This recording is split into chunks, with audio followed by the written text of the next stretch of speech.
Bago ako sa fishing, paano ba to? Kasi wala talaga akong idea ano ba ang dapat bilhin. Well, depende yan lahat sa kung ano yung gagawin mo. Kasi ang fishing, maraming klase. Meron tayong bottom fishing, meron tayong shore casting, jigging, popping. So it will all depends kung anong preference mo.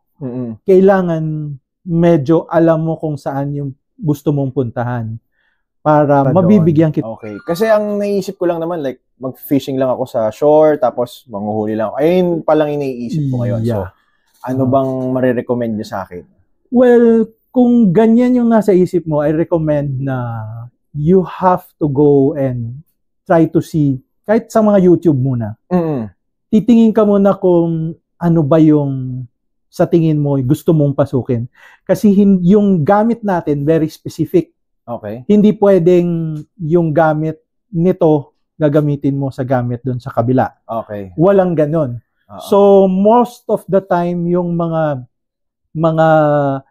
baguhan, mga newbies, gaya nyo, medyo nahihirapan talaga. Kasi kailangan mong hanapin kung alin yung gusto mong gawin. Meron tayong pang malaking isda, pang maliit na isda.